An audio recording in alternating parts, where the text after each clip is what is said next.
Hola, ¿qué tal? Bienvenidos a Fragmentos del Hijo Perdonado.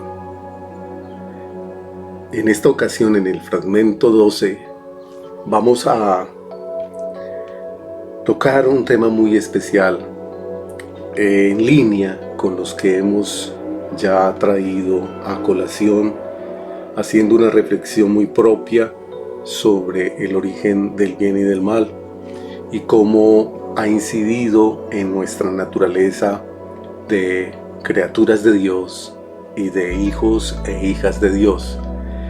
El fragmento 12 lo he titulado Traigan el novillo cebado, mátenlo y comamos y celebremos una fiesta. Esta es una decisión de un padre que ama y que ama de una manera gratuita. Dios es nuestro Padre y Él nos ha dado el don del amor, la gratuidad del amor. Pues bien, en la parábola del Hijo Perdonado, encontramos que la palabra nos hace saber de culpa. Tenemos una naturaleza herida por esa decisión de nuestros primeros padres, Adán y Eva, y que lógicamente heredamos de las consecuencias de esa decisión que ya conocemos por el libro del Génesis. Y también la palabra nos hace saber de la misericordia de Dios. Dios siente con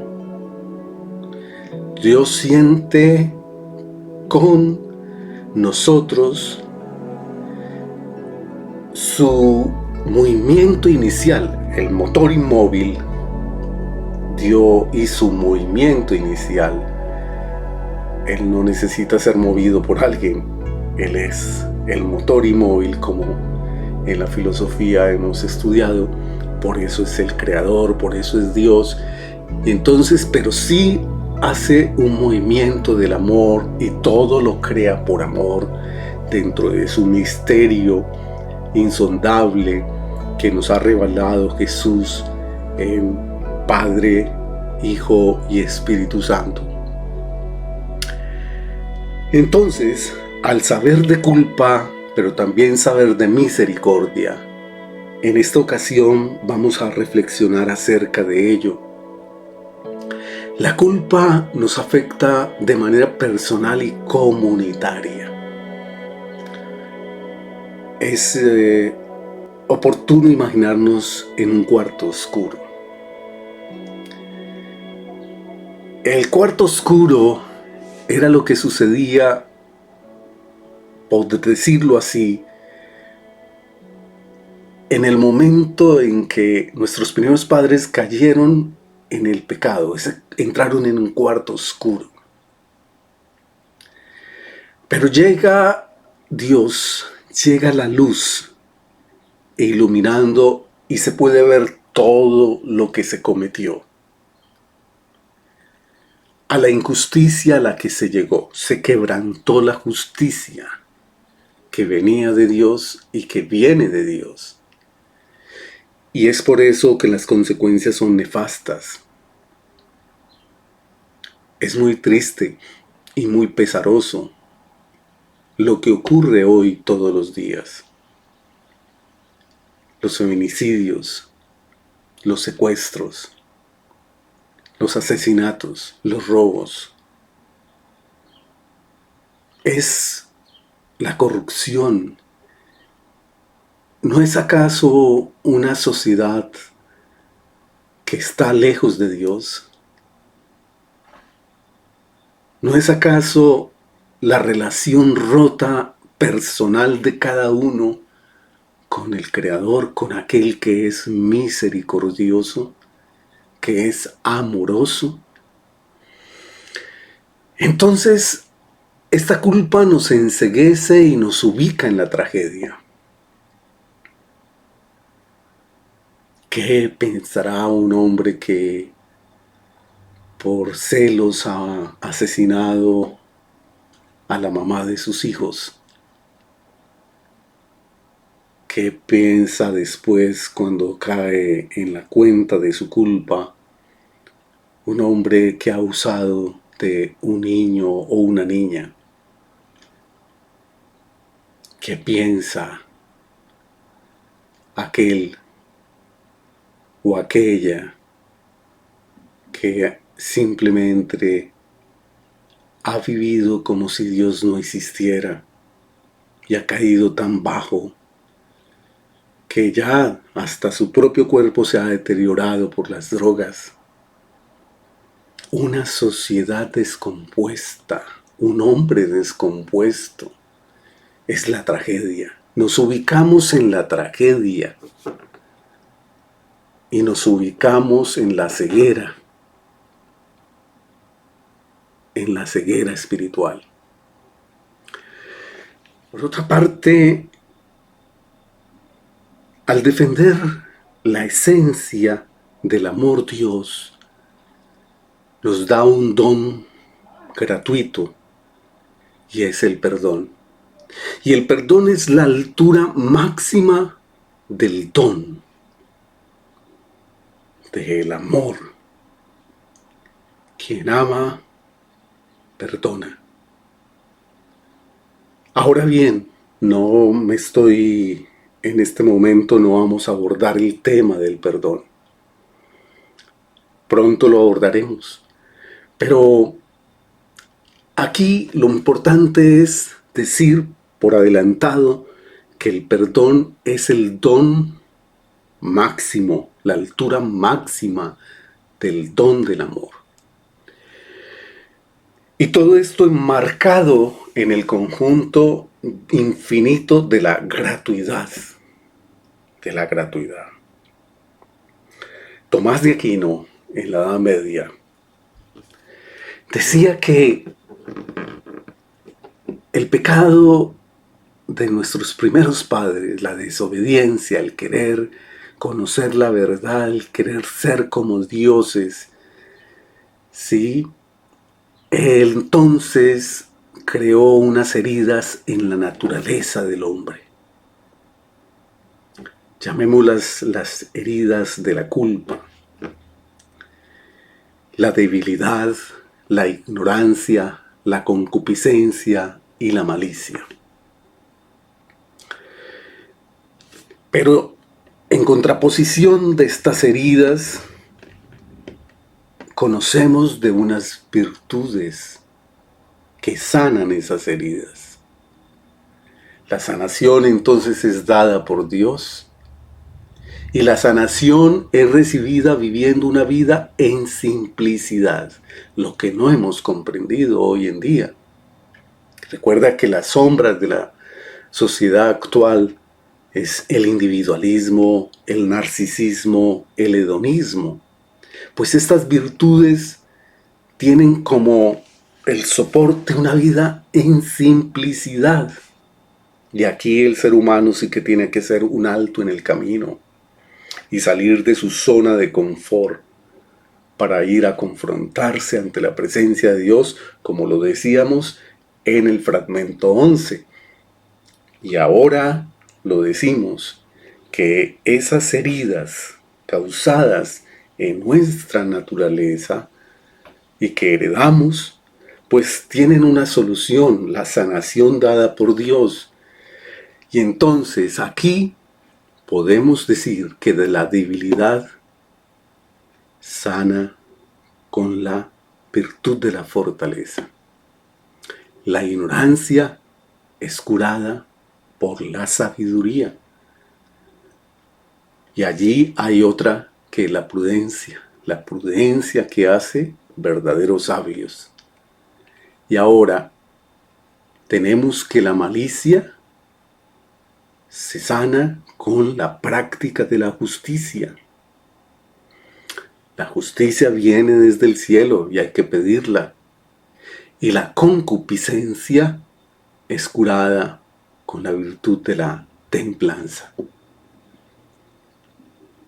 Ya saben, son reflexiones de el santo Tomás de Aquino. La palabra de Dios entonces es la luz que irrumpe en ese cuarto oscuro, como lo decía al principio, de nuestra vida. Exorciza,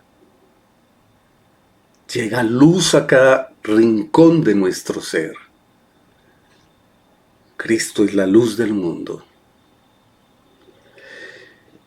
Y entonces al irrumpir, deja ver la realidad de nuestras faltas, pero también empezamos a brillar con la luz de Dios y empezamos a hacer lámparas.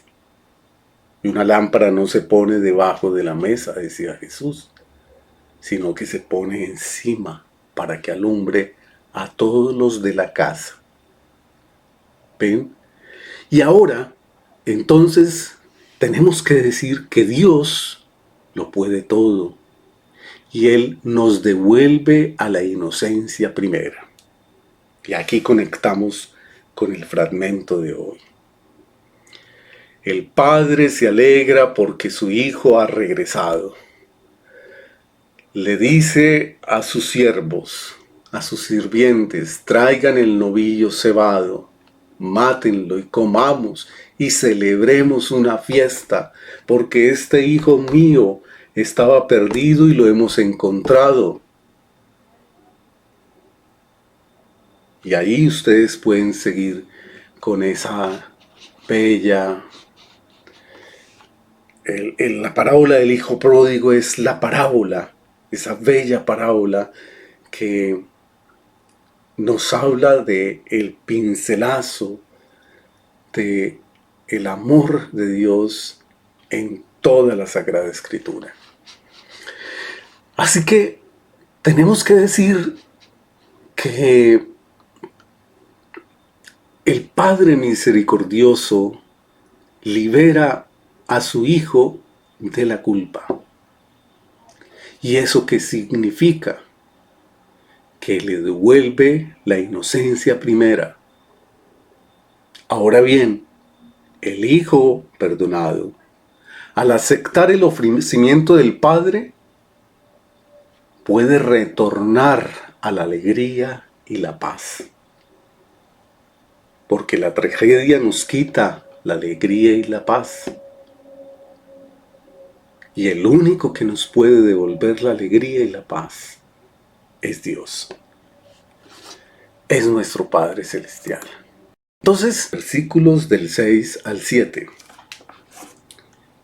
Porque yo quiero amor, no sacrificio, conocimiento de Dios mejor que holocaustos. Esto replica también en el Evangelio de Mateo. En el Evangelio de Mateo, capítulo 9, versículo del 10 al 13, nos dice lo siguiente.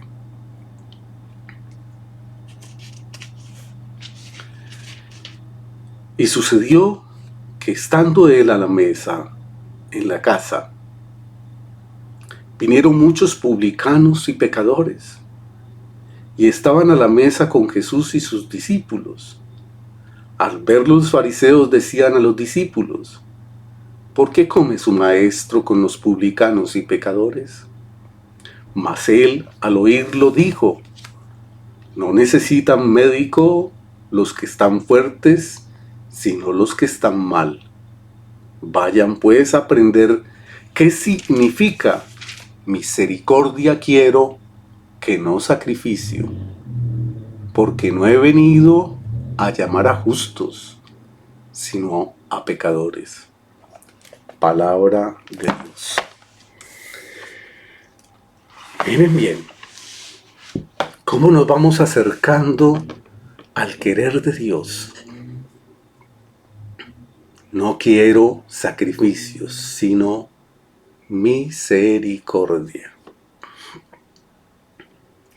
Yo no sé si ustedes recuerdan el capítulo 11 del evangelista Lucas, cuando los discípulos le dijeron a Jesús, Jesús, enséñanos a orar. Y Él les dijo, cuando vayan a orar, decid, Padre, santificado sea tu nombre, venga tu reino. Danos cada día nuestro pan cotidiano. Y perdónanos nuestros pecados, porque también nosotros perdonamos a todo el que nos debe. Y no nos dejes caer en tentación. Se abre el gran abanico del perdón. Jesús dice, sean misericordiosos, como vuestro Padre Celestial es misericordioso. Vamos entonces a aceptar esta reflexión como propia. Quien acepta ser perdonado no está obligado a comportarse como culpable, ya que ha sido liberado de la culpa y ha de ser mirado como tal por todos. Esta vivencia llevará a quien ha sido perdonado a ser capaz de una actitud en la que la gratitud y la confianza priman. Es decir, tenemos que confiar a Dios. Soy tuyo, Señor, sálvame. Ponernos en sus manos y una gratitud infinitamente diaria con Dios. Acuérdate de Dios, acuérdate de tu Padre. Nos hará perdonar más fácil a los demás, acordarnos que nos debemos parecer al corazón misericordioso de Dios. El perdón trae la novedad del amor. ¿Podrías ser capaz de reconciliarte con el otro? Claro que sí. La novedad que trae, además, el perdón es la paz. Podemos lograr que en todas las regiones del planeta haya paz. Sí que lo podemos si acogemos a Dios. Volvamos a la casa del Padre y aprendamos de su amor misericordioso. Hemos llegado al final de esta reflexión. Espero que haya tocado las puertas de su alma, de su corazón. Hasta pronto. Recuerden suscribirse,